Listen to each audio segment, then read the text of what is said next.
As promised, we have live in the studio with us today, Palace Press Officer Under Secretary Claire Castro. Welcome, Yusek. Thanks for joining us again on a very rainy day too. Good afternoon. Yes. Afternoon po. Ed Happy weekend. Sir Ronald. Bakit si Ronald Michelle? Ay, kagalang-galang po. Gen Z siya, Do you agree? Yusek. Gen Z daw siya. Gen Z Ay, ba? parehas kami uste. Ito, Lasal. Okay. Hindi naman eskwelahan yan. At doon sa Zoom, si Ami Pamintuan, ng bossing ng Philippine Star. Hi, Yusek. Good afternoon, sir. Ma'am. Good afternoon, ma'am. Okay, what are we talking about today? Oh, you can, you wanna There's a start lot with, of things we want to talk about. Where do you want to start? Sa ICI? Sige. Okay. Sige. So, ano ba yan, Yusek? Do you want to set the record once and for all about this tiff with Mayor Magalong? About what? I mean, there's been a lot of exchange of words. Medyo maanghang po yung mga binibitaw ni Magalong. And the latest on that is he says that he feels like he struck a nerve. Yes. So we're trying to... I heard that. Doon sa inyong conflict of interest remark daw. So At ang tingin niya, dahil kayo yung spokesperson, kayo yung alter ego ng presidente, may konting bendisyon, no? Kaya na-hurt siya. What I heard a while ago, parang iba yung kwento niya na parang there's someone who is powerful, who asked me to do that, and he thinks it's not the president. So, malaking malaking blunder on his part. Because I will only be speaking as palace officer, at wala po tayong ibang sasabihin doon kundi kung ano po yung manggagaling sa palasyo at kung ano yung manggagaling sa Pangulo. With regard to the fact na I was told by the President na if there is any violation of the Constitution regarding the position, and that he will be asking the legal team, galing po talaga yun sa Pangulo. So, hindi pwedeng sabihin po ni Mayor Magalong na may nag-utos lamang sa akin nun. Hindi po magandang insinuation yung sinasabi niya. And at the same time, if he thinks there's someone powerful who asked me to do that, name names. Tell me. Kung sino yan? Kasi sabi nga kanina, hanggat wala siyang pinapangalanan, itong kanyang mga insinuation ay mananatiling guni-guni at haka-haka. At as an investigator, siguro dapat mas clear ang kanyang sinasabi at specific. Kasi otherwise, pwede siyang makapanira ng integridad ng ibang tao. Malamang at ito ay madadami pa ang Pangulo. Although, i-release ko ang Pangulo dito dahil ako lang naman ang kanyang tinitira dito or pinaparinggan. But still, sino yung sinasabi niya na powerful na nag-utos sa akin? Di umano. Pero sinabi rin niya naman, niya na hindi niya alam.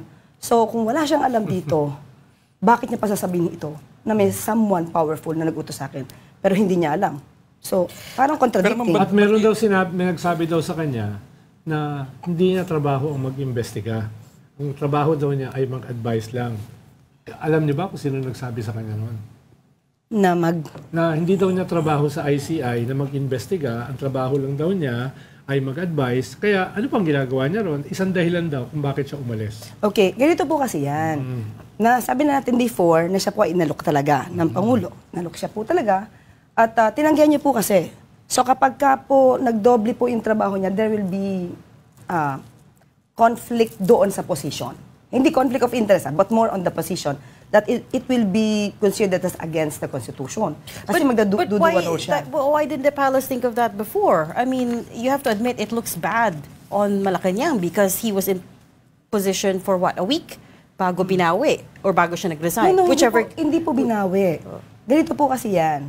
Nung hindi po siya pumayag na mag-resign as mayor, talagang kailangan lang po special special advisor in his voluntary capacity.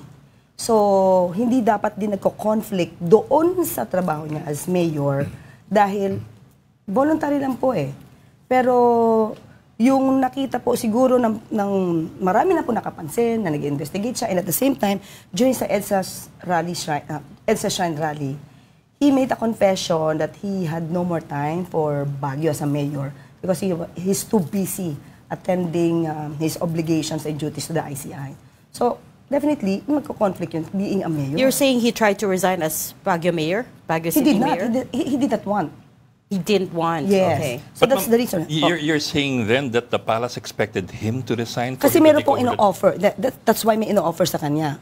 na mas malaking role. As a member of the yes. commission talaga. Sa member talaga. As a member, and part of it is being an investigator. So that the trade-off for that would have been you take this position but you will have to resign. That Yes. was made clear to him at the start. Sabi ng Pangulo, we cannot blame him, pinili niya maging That was mayor. made clear to him at that time, At the time, it was, okay. that when he was being offered as a member. Yes, because at that time, it's the president who made this press briefing, and he was considered as a special advisor.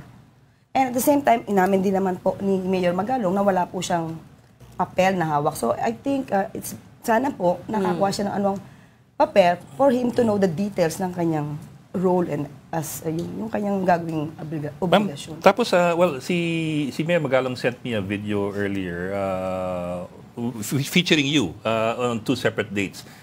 September 13, 2025, you were quoted as saying,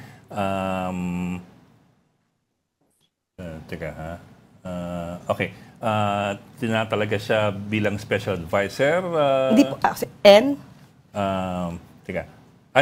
Yung sa 26, ang sinabi niyo raw ay hindi siya tinatalaga sa pag-iimbestiga, only as a special advisor.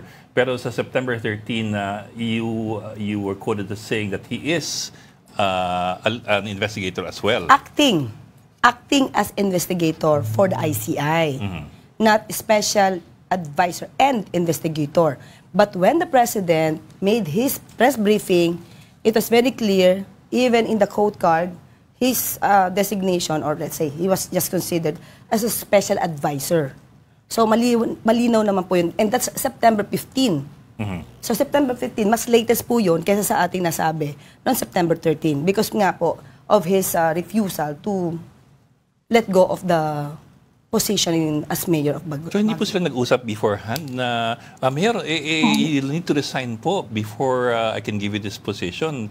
I would have thought that was an important thing to talk about before making any announcement. Kasi mayor nga po siya ng isang malaking syudad sa norte. Alam naman po niya talaga hindi pwedeng magkaroon ng dual role. That's why he's special advisor in a voluntary capacity. Ganun po yun nangyari. Yusek actually, hindi lang naman yan yung medyo malalabo. Yung ibang mga observers ng ICI, meron nga daw kailangan pa rin linawin daw na mandate ng ICI, saka yung resources, yung mga tao, parang may mga kulang na kailangang iklaro. And apart from that, merong mga tao, including congressmen, na nagsasabi na dapat i-open to the public. Nilinaw ba yon dun sa ICI na, kasi inaasahan ng mga tao, akala nila parang agraba board yan eh. O kaya yung sa fact-finding dun sa Manila, yung Rizal Park hostage taking, akala nila bukas. So nilinaw ba yun dun sa ICI kay Justice Reyes siguro na kailangan i-open nyo yan kasi yun ang expectation ng tao. From the start, malinaw. Kailangan closed door yan and you will be functioning. In fact, hanggang ngayon hindi malinaw kung ano yung role nila eh. Prosecutorial ba sila? Fact-finding? Ano bang ginagawa? Kasi parang ngayon, parang naduduplicate lang eh. May kukunin sila, papasa sa ombudsman, papasa sa DOJ. Yung mga kaso, parang nadagdagan lang ng layer. Okay, ma'am, ganito po yan. Yung kung mag-investigate sila, kung gagawin itong public, nasa ICI na po yan. Kung ano po yung magiging polisiya nila dahil nga ito ay independent from the executive at hindi po makikialam ang Pangulo.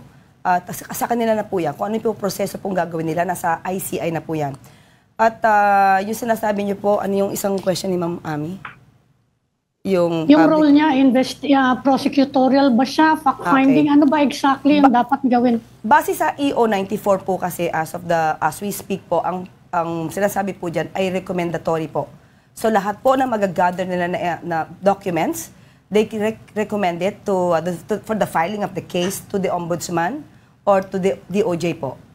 So kumbaga sila lang po yung magagather ng evidence at kung may makikita po sila na prima facie, pwede po nila ito ipasa at bahala na rin po ang ombudsman dahil ang ombudsman naman po ay it has also the authority and the power to initiate the investigation. So mas mapapadali na po sa mas mapapadali on the part of the DOJ and ombudsman kung kompleto na po yung papel at checkin na lamang po So, mas madali na po. Kesa isa-isayin po nila yon. Pero anong But major at the same difference time, pwedeng Yusek, mag-motu proprio dun sa- yung di ba? dun sa DOJ kanilang- and ombudsman. Kasi yung DOJ, inutusan din yung NBI na mag-investigate. Kasi ma'am, So pwede silang separate bodies and they can proceed as well. yes ma'am, but pag DOJ po and Ombudsman, tandaan natin, hindi lang po flood control projects, anomalous flood control projects ang iniimbestigahan nito. Marami po ito. Pero pagka meron pong isa na pinaka-investigating body, tutok po sila sa issues na to, infrastructure, flood control projects, mas madali na po silang mag-investigate lahat ng pwede lang kunin documents and then they can recommend for the filing of the case. But on Going the back- other hand, yung resources ng DOJ, NBI, sa ombudsman mas far greater than yung nakikita natin ngayon sa ICI. And in fact, wala pa kami nakikita ngayon na yung staff nila, gaano ba kalaki yun ngayon. I mean, if you compare it with the prosecution service, kasi nainisip ng mga tao, kung ganyan din lang, bakit din alam mag-DOJ? Hindi po, kasi Ang hinihintay ngayon, parang yung sa Senate, na aalisin lang natin sa Senado kasi sabit nga yung mga, sa tingin natin, sabit yung mga senador, kaya ililipat sa ibang komisyon. Kaya yun ang iniintay nila. Bakit hindi naging open? Ma'am, I cannot talk in behalf of the ICI. May spokesperson po sila kung ba't ganun po yung kanilang procedure. But when it comes to DOJ and Ombudsman, as I have said a while ago, meron pa po, let's say yung DOJ, meron pong missing sa Bongeros, ang dami pong pwedeng, marami po, kahit po ako before na as practicing lawyer before, lahat ng kaso, tatambak po talaga sa DOJ. So, there should be one committee or commission Doing na- a separate investigation on Yes. it. But President Marcos, as the one who created this body, can ask them to open the proceedings. Hindi ba? Yeah. Maybe can suggest, but still, independent po ito. Hindi niya po ito pwedeng panghimasukan. So, sasabihin naman po, pag inutusan niya po yung ICI, sabihin niya, hawak niya yun. Hindi naman sa utos, but just to say, because the Parang people are procedural clamoring lang. for transparency, you have to open the proceedings. It depends upon the chairman. Kasi kung ang gusto po niya, medyo hindi ganon ka-open because yung mga taong pwede mabanggit lang, biglang maging judgmental lahat ng tao, lahat yan akusado. Pero yung pala, na-name drop lang. So, mahirap din po on the part nung naaakusahan. Siguro yun po yung tingin ng ICI sa ngayon. Siguro, Yusek, ang pwede, may mga parts ng investigation Yes, na pwedeng na-close. may executive session, may mga parts na pwedeng open. Yung ganong klaseng combination. Para ma-assuage yung publiko na hindi naman ito Because very private. because the fear, I think a lot of people are worried that this could just become another channel or another avenue to hit the political enemies. Right, is what they're saying. Number one, it could be another avenue for the administration to, threaten or rein in their political enemies. And number two, na it could be also a way for them to protect their own allies or family. But in anyway, this, let's just wait how the ICI will do this. Let's just wait for that. We cannot judge on that. So let's see why this ICI does not want to make it public. Baka po meron namang, with all your suggestions, baka maiba naman po yung kanilang procedure. I was just wondering, I'm sure you read the statement of Mayor Magalong over the weekend. May sinasabi siya na recent developments have cast questions on the independence of the commission. I'm wondering if you have any idea kung saan galing yung hugot na Ano yun. yung ibig niya sabihin? Kaya nga po, sabi nga natin, he should explain his own words. I can explain what he's trying to say. And sabi nga natin, he said na he believes that he's struck a nerve. Who's that? And who's that? So he should explain all his findings. Kung may findings siya, wag puro insinuation. Para pwede niyo sagutin. Para pwede kong sagutin. Hindi ko alam yung ibig niya sabihin. May findings siya. Where are the pieces of evidence? Dapat may nakalatag na ebidensya yan bago po siya magsalita. Kasi yun naman din po ang gusto ng Pangulo. Everything should be clear. Everything should be defined. Diba? It should be defined. So, ibigay niya. Kung meron siyang ebidensya, then he can file it as a taxpayer or he can give all those pieces of evidence to the ICI. Yes, we understand. Meron siyang isang- I meron think siyang- what really bothers some people is just a few weeks ago, parang the president was all praises for Magalong, for Mayor Magalong, and then what he could do for the ICI and for the investigation. Tapos ngayon biglang may parting of ways na Shift in tone. hindi very friendly. So nagbago ang ihip ng hangin, nagbago yung mga yung mga Just a few days. Oo, in just a few days. So ano kaya nangyari doon? Saan nagkaroon ng banggaan? Saan nagkaroon ng kiskisan? And actually, sabi po natin, nagpapasalamat pa nga ang Pangulo kay Mayor Magalong sa kanyang mga naitulong. Hindi naman po siya pinagre-resign ng Pangulo eh. Maliwanag to. Hindi siya pinagre-resign ng Pangulo. Titignan lang po kung ano yung maposible na magkakaroon ng issue if ever na yung kanya palang posisyon ay magiging contradictory sa Constitution, paano siya magpa-function as such, at baka ma-invalidate yung mga ginawa niya dahil hindi pala dapat siya nandoon. So yun lang po yung point ng Pangulo, pero hindi po siya inilalaglag ng Pangulo. Siya lang po yung nag-resign. May isang konkretong binanggit si Mayor Magalong na sabi niya ay below the belt. Yung 110, Yung tennis 120 court. million daw Tennis court. sa Sa tennis project court. ng Diskaya sa tennis court. Sa inyo ba nang galing? Hindi. So, Hindi. So anong ibig sabihin niya na below the belt daw? When you talked about yung tennis court, that wasn't a signal to him? It did not come from me. It did not come from me. It's from the reporter. He asked me about that. Ayan, sinabi And niya prior sa inyo, to that- BJ. Yes. Prior to that, Ma'am Ami, it was already an issue. Nagtingin ka ba? News, hindi po sa akin galing eh. I was just asked about that. Kasi, tinanong nila, kasi the first question being thrown to me, was how Attorney Hosaka was chosen. Diba? And Well, he was a sabi former namin- Supreme Court spokesperson Yes. too, so may So, connection with Justice Reyes. Yes, ang sabi namin, hindi po ang Pangulo ang pumili sa kanya. Choice po siya ng ICI at nirekomenda sa Pangulo. Because we still want this independence na makita ng tao na hindi nakikialam ang Pangulo.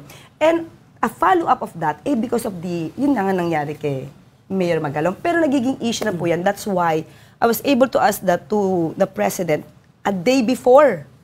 Sabi ko, may kumakalat na pong issue, not because of the tennis court, but yung position na nagkakaroon ng parang dual role. So, kaya sabi ng Pangulo sa akin, sige, let the legal team do the study on that. So, yun lang naman. Pero bakit naman naging, Below the belt. insult? Hindi po ako yung nag-start ng tennis court. Hindi po sa akin nanggaling yun. Naka-apekto ba dito sa controversy or dito sa pag-alis niya yung mga batiko sa kanya, hindi lang sa social media, kung hindi halimbawa ni Senator Trillanes, na siya daw ay masyadong defensive sa mga Duterte. Is that a factor dito? Dito sa issue na to? Nung nagkausap ko yung Pangulo po, hindi po namin napag-usapan yon. Basta ang sabi lang po is the position. Kung may matatamaan po ba na provisions sa Constitution, yun po ipapaaral sa legal team. Ganun po. So anong pong description nyo ngayon ng ties ni Mayor Magalong with Malacanang? Kumusta po sila ni Presidente, for example? Sila mismo dalawa. Sabi po niya kanina sa interview niya with Sir Ted Filon, hindi pa naman daw po niya nakakausap ang Pangulo. The last time po na nagkausap sila ay nung pumunta ang Pangulo sa Baguio. At ang sabi niya kanina ay naniniwala pa rin siya sa ICI. At kung meron siya may tutulong, ay tutulong siya. Maganda po yun. Napakagandang salita po yun na manggagaling sa isang mayor, Benji Magalong. Okay, Yusek, before we run out of time, Yeah. let me bring in other topics. Ibang Kampi issues tayo. naman.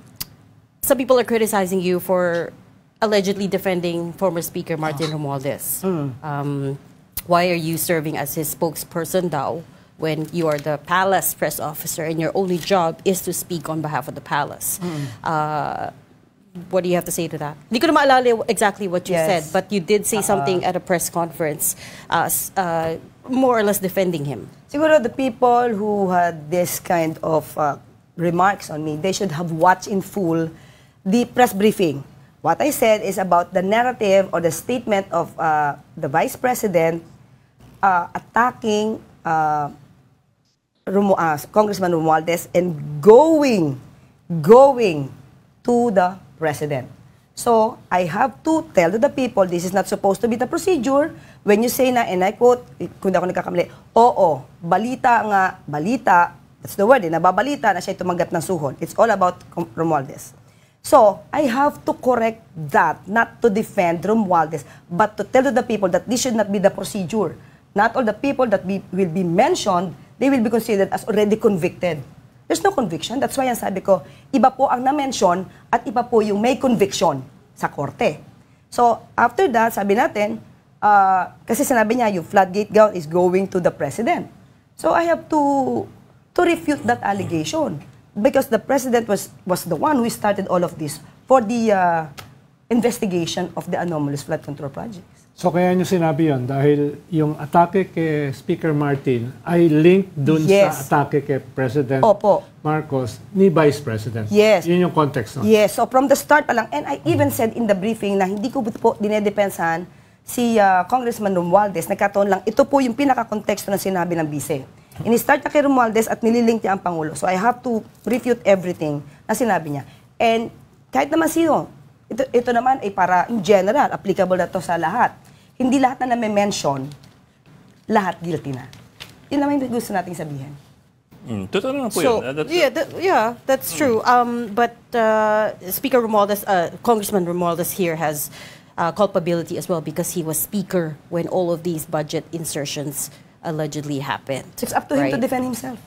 Correct. That was the main criticism. But let me also go another way. When you look at Congress, of course, it is a supermajority who are allies of the president, the administration. In other words, the president wields an incredible amount of influence over almost the entire Congress. So my question is, how can the president dissociate himself from the actions of the people who follow, basically? I know they're supposed to be independent, but of course, in reality, they're pretty much dependent on each other. How can the president dissociate himself from the actions of his allies in Congress where he has a supermajority? That would include, for example, people like, of course, Martin, who is a cousin, and Zaldico, who was part of the leadership and Appropriations Committee chairman for almost the entire 19th Congress. So, yun po, how can the president dissociate himself Correct. from this mess? And of course, let's not forget what the other analysts have said to us, which is would he have made it to the House leadership if not for President Marcos's blessing? Of course. Again, we will invoke the separation of powers. Whatever they do, if it is not known to the president, we cannot blame the president on that. That's it. Diba? Easy. But to Ed's question, can he actually disassociate himself from what went on in Congress, given his very close ties with given the supermajority, given his very close ties with his cousin? Even if they are cousins, still, if the president does not know anything about what he did, so we can say that the president is innocent of that. Yusek, would you know kumusta na yung ties ng magpinsan? Wala siya alam. Would you know? We're just saying at the very least, I wouldn't even say command responsibility. It's more of responsible influence. Hindi naman din po niya alam. Moral suasion. Hindi naman po niya alam kung nagme-meeting ito behind his back. Kung nag-meeting ba sila, pumunta ito sa House, pumunta sa Senate, nag-uusap sila. Alam ba ng presidente? But he signed the budget. Still, kahit sinay niya po yan po ang binigay sa kanila. And he was, nagkaroon ng veto. And we know for a fact that he was very unhappy with the 2025 budget. Sila na mismo Benito. nagsabi. Benito yung iba. Yeah. What was told to us was Benito at least 26 billion, but he wanted to do more, but they ran out of time. So he knew right from the get-go when he signed that budget, there's something off about it. That's why he was very careful and is still now careful, and he wanted to investigate everything. Now, kung meron man mga insertions dyan na pinagkaperahan, kung ayoko maging judgmental, kung pinagkaperahan yan, he wants everything to be investigated. That's right.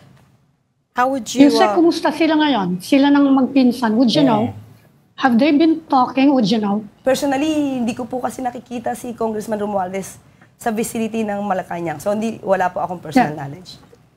Is it true that Yusek, yung Aguado House Yusek, belongs nung- to Speaker? Meron Congressman sila eh. Romualdez? Meron sila yung weekend, would you know? Nung Meron sila ng weekend family Get gathering. together. Oh. Tuloy-tuloy pa ba yun, would you know? Hindi ko po alam kung kasama si Congressman kasi nakikita ko sa mga pictures, family lang po talaga ng Marcos eh. Wala si Kwan doon. Wala Wala si po. Speaker. Yusek, nung nilunsad ni President Marcos itong mahiya naman kayo campaign at nag-press con siya at sinimulan niya itong isumbong sa Pangulo with the list of the 15 largest Contractors. contractors na involved dito sa flood control. Natansya ba niya kung saan ito aabot? Kung natansya ba niya saan ito matatapos?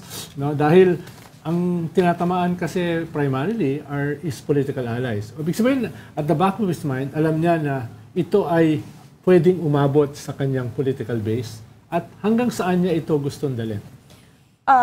Siguro ang Pangulo po ay wala po kasing iniisip kung may matatamaan o wala. Sinabi naman po niya, kung kaalyado ko kayo at kayo yung sangkot dito, hindi ko na kaalyado. So hindi po niya inisip kung saan to po papunta, kung may matatamaan, basta ang gusto niya po ay maimbestigahan at maging maayos po yung pondo ng bayan. How far is he willing to go is yung second question ni Ronald, and may tanong doon what Malacanang is willing to do to bring back Congressman Zaldico. Former congressman, I should say, kasi nag-resign na siya.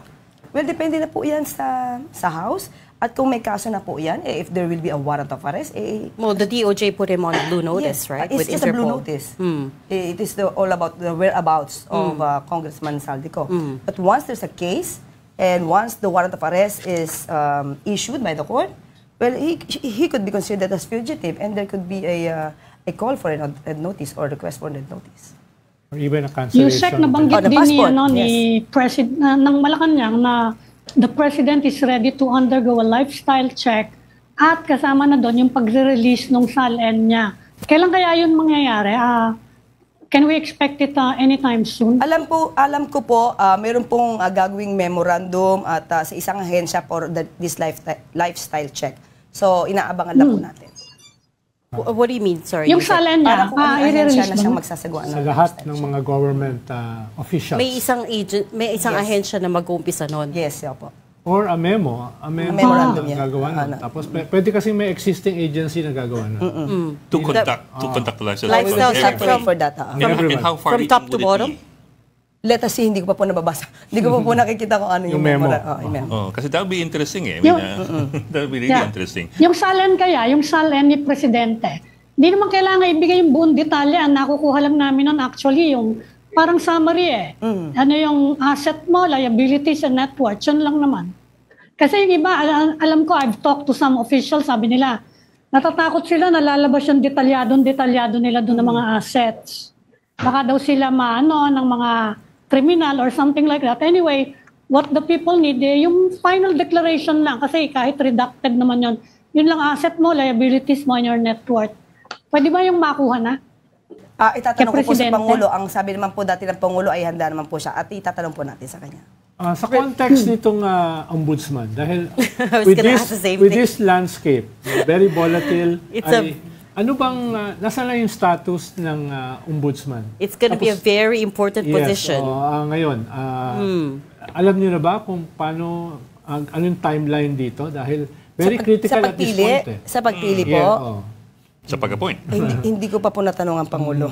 Pagbalik ko po dito, yes, babalik pa ako po Kasi dito. lahat parang tagal na eh. Because ang daming pending issues that the new ombudsman has to take over, yes. right? Especially His or her plate will be very full. especially after ni-reject ng Supreme Court yung impeachment. No? And they'll The onus will be transferred on the ombudsman. Yes. Well, Ang we don't know that dami. with finality. We're Marami. still waiting on the Supreme Court's response to the MR by the House, right? Ma'am, teka, marap up na kasi kami muna ako.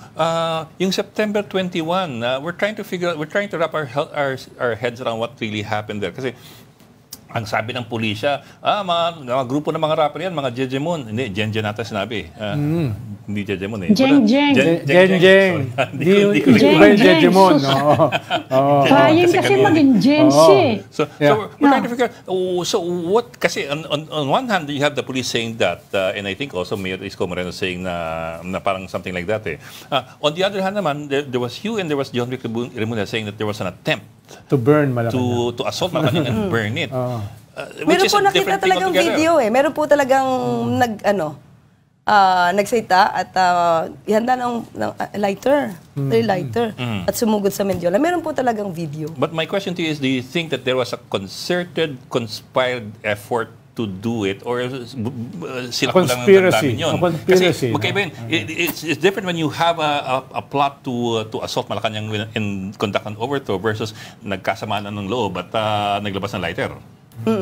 So, Pag may lighter, may molotov bomb, ihagis lang yan. Masusunog talaga yun. but my question is that was there, from what you've heard from the intelligence of Malacanang and all that, was there really a plot to assault Malacanang and overthrow the government on September 21, 2025? Parang hindi po ako dapat sumagot dyan. Tanungin na lang muna natin si Secretary John Vic saka si Secretary Boying kung ano nangyari dyan. Kasi alam ko po may mga case na po na nakafile sa Manila. Okay. Yun ang latest sa akin. So ang alam nyo ay talagang may mga grupo at mga tao na may dalang molotov at balak sunugin. At least part ng Malacanang. Dahil mahirap kasi umabot yung Umabot yung molotov Ang layo nun. sa building. Pag nakapasok sila, pwede, di ba? Okay, we're being told to wrap up, but just let me squeeze in one last very quick question. Set the record straight, Yusek.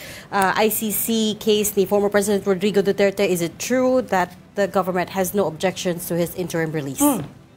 Miss, that's twisting of facts. From Kaufman? I did not say that. Ang sabi ko po, kung ano man po ang magiging desisyon ng ICC, legal process. Hindi naman ito babastusin, of course, ng gobyerno. Irirespeto po. Pero it doesn't mean that the government will, or will not object. He did this to the prosecutors, ICC. He also said that. In his first pleading regarding the interim release, he said in his pleadings, he said, that the ICC prosecutors or the prosecutors will not object to the application of interim release. So pangalawa na po kaming biktima ni Kaufman.